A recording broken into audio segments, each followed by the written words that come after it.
DYSP മധു ബാബുവിനെതിരെയാണ് വീണ്ടും പരാതി ഉയർന്നിരിക്കുന്നത്. നേരത്തെ പത്തനംതിട്ടയിലെ SFI നേതാവ്, ഇപ്പോൾ നിലവിലെ CPM നേതാവ്, മുൻ SFI നേതാവ് ഈ മധു ബാബുവിനെതിരെ പരാതിയുമായി രംഗത്തെത്തിയതാണ്.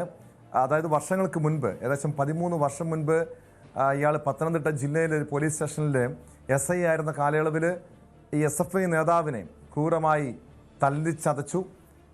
അതിനുശേഷം ഇയാൾക്കെതിരെ യാതൊരു നടപടിയും ഉണ്ടായില്ല. പ്രൊമോഷൻ ലഭിച്ചു. അതിനുശേഷം DYSP ആയി. തൊടുപുഴ, അതോടൊപ്പം ആലപ്പുഴ ഉൾപ്പെടെയുള്ള പ്രദേശങ്ങളിൽ DYSP ആയി സേവനം ചെയ്തു. ഈ DYSP ആയിരുന്ന കാലയളവിൽ ഈ മധു ബാബു ക്രൂരമായി തൊടുപുഴ സ്വദേശിയായിട്ടുള്ള മുരളീധരനെ തല്ലിച്ചതച്ചുവതുമായി ബന്ധപ്പെട്ട് പരാതി നൽകിയിട്ടും യാതൊരു നടപടിയും ഈ മധു ബാബുവിനെതിരെ ഉണ്ടായില്ല. മാത്രമല്ല, ഈ കേസ് ഒതുക്കി തീർക്കാൻ പല രീതിയിലുള്ള സമ്മർദ്ദവും ഭീഷണിയും ഈ മുരളീധരന് മേൽ ഉണ്ടായെന്ന ആക്ഷേപവും പുറത്തു വരുന്നുണ്ട്. SNDP എനിക്ക് വർക്ക് ചെയ്ത ഇനത്തിൽ കുറെ പൈസ കിട്ടാനുണ്ട്. ആ പൈസയുടെ കാര്യം ഒത്തുതീർക്കാനാണെന്നും പറഞ്ഞാണ് വിളിച്ചു വരുത്തിയത്. അവിടെ ചെന്ന് കഴിഞ്ഞപ്പോൾ മറ്റ് 2 പേരുടെ പേരിൽ ഒരു വനിതയുമായി ബന്ധപ്പെട്ട് ഒരു മെസ്സേജ് വിട്ടു എന്നുള്ള ആ കൂടെ എന്നെയും പെടുത്തി DYSP മധുബാബു.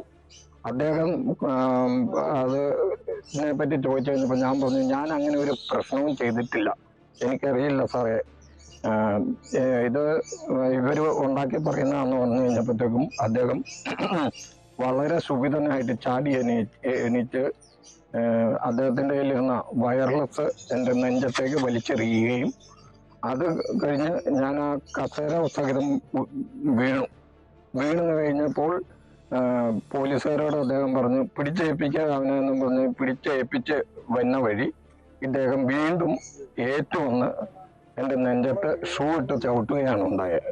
അതിലും ഞാൻ മറിഞ്ഞു വീണു കഴിഞ്ഞപ്പോൾ ഇദ്ദേഹം പിടിച്ചേൽപ്പിക്കാൻ പറഞ്ഞ് പിടിച്ചേൽപ്പിച്ച് വന്ന വഴി 2 കൈയും ചുരുട്ടി എൻ്റെ ചെവി കൈ ചുരുട്ടി പിടിച്ച് ഇടിക്കുകയായത്.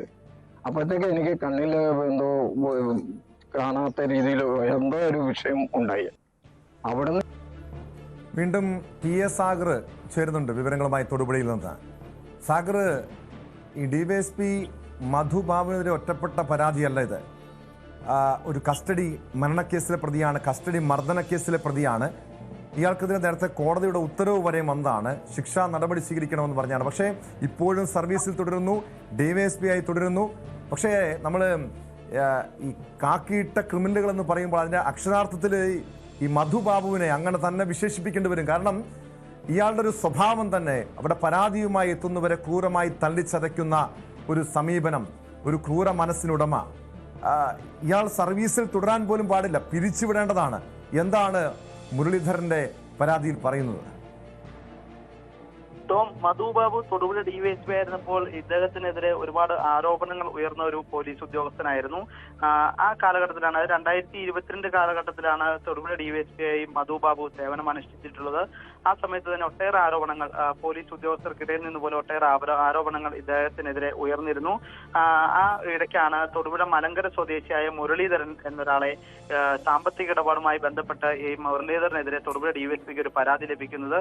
ഇത് ചോദ്യം ചെയ്യാൻ എന്ന രീതിയിൽ മധു ബാബു തന്റെ ഓഫീസിലേക്ക് മുരളീധരനെ വിളിച്ചു വരുത്തി കാര്യങ്ങൾ ചോദിച്ചറിഞ്ഞു. ഇത് ചോദിച്ചറിയുന്നതിനിടയിൽ തന്നെ വാട്സാപ്പ് ഗ്രൂപ്പിലൂടെ സ്ത്രീകളെ അപമാനിക്കുന്ന തരത്തിൽ പോസ്റ്റ് ഇട്ടു എന്ന് മുരളീധരന്റെ മേൽ ആരോപിച്ചുകൊണ്ടായിരുന്നു ഈ മധു ബാബു മുരളീധരനെ മർദ്ദിച്ചത് എന്നാണ് മുരളീധരൻ പറയുന്നത്. അന്ന് നമ്മളടക്കമുള്ള ന്യൂസ് 18 അടക്കമുള്ള മാധ്യമങ്ങൾ ഇക്കാര്യം വാർത്ത ചെയ്തിരുന്നു. മുരളീധരന്റെ പ്രതികരണം എല്ലാം വെച്ച് തന്നെ അന്ന് നമ്മൾ വാർത്ത ചെയ്തിരുന്നതുമാണ്. അന്ന് തൊടുപുഴ DYSP ഇത് നിഷേധിച്ച് രംഗത്തെത്തിയിരുന്നു. ഇയാളെ വിളിച്ച് ചോദ്യം ചെയ്യുക മാത്രമാണ് ഉണ്ടായതെന്ന് അന്ന് ഈ തൊടുപുഴ DYSP ആയിരുന്ന മധു ബാബു മാധ്യമങ്ങളോട് പ്രതികരിച്ചിരുന്നു. എന്നാൽ ഇയാൾ ഹൃദ്രോഗിയാണ്, ഈ മുരളീധരൻ ഹൃദ്രോഗിയാണ്, ബൈപ്പാസ് അടക്കമുള്ള സർജറി കഴിഞ്ഞ ഒരു ആളാണ്, ഹൃദ്രോഗിയാണ് ഇദ്ദേഹം. ഇയാളെ ബൂട്ടിട്ട കാലുകൊണ്ട് ചവിട്ടിയെന്നും മുഖത്തടിച്ചെന്നുമാണ് ഈ മുരളീധരന്റെ പരാതി. ഈ DYSP മധു ബാബു റൂമിലേക്ക് വിളിച്ചു വരുത്തി ചോദ്യങ്ങൾ ചോദിച്ച ശേഷം ബൂട്ടിട്ട കാലുകൊണ്ട് ചവിട്ടി, എഴുന്നേറ്റ് വന്ന് തന്നെ വീണ്ടും ചവിട്ടി തറയിലേക്ക് ഇട്ടുവെന്നും 2 കൈയും കൂട്ടിപ്പിടിച്ച് മുഖത്തടിച്ചെന്നുമായിരുന്നു ഈ മുരളീധരന്റെ ആരോപണം. അതുപോലെ തന്നെ വയർലെസ് സെറ്റ് എടുത്തെറിഞ്ഞ് ഈ മുരളീധരന്റെ നേരെ എറിഞ്ഞത് അത് മുഖത്ത് കൊണ്ട് പരിക്കേറ്റതായി മുരളീധരൻ അന്ന് തന്നെ വ്യക്തമാക്കിയിരുന്നു. ഈ മുരളീധരന്റെ കൂടെ അന്ന് ഈ DYSPയുടെ ഓഫീസിനകത്ത് അകത്ത് കയറിയ മറ്റൊരാൾ ഈ ദൃശ്യങ്ങളെല്ലാം മൊബൈലിൽ പകർത്തിയിരുന്നു. ഇതിൻ്റെ അകത്ത് സൗണ്ട് ഇവർ തമ്മിൽ സംസാരിക്കുന്ന ഓഡിയോ സഹിതം അന്ന് പുറത്തു വന്നിരുന്നു. ഇതെല്ലാം വെച്ചാണ് ഈ മുരളീധരൻ പിന്നീട് നിയമവഴിയിലൂടെ മുന്നോട്ട് പോയത്. ഇടുക്കി SP അടക്കം ഈ മുരളീധരൻ പരാതി നൽകിയെങ്കിലും യാതൊരു നടപടിയും ഉണ്ടായില്ല. പിന്നീട് മുരളീധരൻ കോടതിയെ സമീപിക്കുകയായിരുന്നു. ഈ കോടതിയെ സമീപിച്ചിട്ടും ഇതുവരെ ഈ മധുബാബുവിനെതിരെ യാതൊരു നടപടിയും ഉണ്ടായിട്ടില്ലെന്നാണ് മുരളീധരൻ ആരോപിക്കുന്നത്. അതിനിടയിൽ പല രീതികളിലും മധുബാബിന്റെ ആളുകൾ അല്ലെങ്കിൽ മധുബാബു ചുമതലപ്പെടുത്തിയ ആളുകൾ എന്ന രീതിയിൽ ഭീഷണിപ്പെടുത്തുകയും കൊന്നുകളയുമെന്ന് ഭീഷണിപ്പെടുത്തുകയും ചെയ്തുവെന്നും മുരളീധരൻ പറഞ്ഞു വെക്കുന്നു. ആ കാലഘട്ടത്തിൽ ഇതെങ്ങനെയും തീർത്തു കളയണമെന്നും ഈ കേസ് ഒതുക്കി തീർത്തു വിടണമെന്നും പറഞ്ഞ് നിരവധി ആളുകൾ മുരളീധരനെ സമീപിച്ചതായി വാർത്തയുണ്ടായിരുന്നു. അത് തന്നെയാണ് ഇപ്പോഴും മുരളീധരൻ പറയുന്നത്. മതസംഘടനകൾ വഴിയും മറ്റുള്ളവർ വഴിയും സ്വാധീനിക്കാൻ ശ്രമിച്ചു, പണം നൽകി ഇക്കാര്യങ്ങൾ സെറ്റിൽമെന്റ് ആകാൻ ശ്രമിച്ചു എന്നതടക്കമുള്ള ആരോപണങ്ങൾ ഇപ്പോൾ മുരളീധരൻ പറയുന്നുണ്ട്. എന്നാൽ തനിക്ക് നീതിയാണ് വേണ്ടതെന്നാണ് മുരളീധരന്റെ പക്ഷം. മുരളീധരൻ ഇതിനായി ഹൈക്കോടതിയിൽ കേസ് ഫയൽ ചെയ്തിട്ടുണ്ട്. ഈ ഓണാവധിക്ക് ശേഷം ഈ കേസ് കോടതി പരിഗണിക്കുമെന്നാണ് അറിയിച്ചിരിക്കുന്നത്. ടോം, വ്യക്തമാണ്.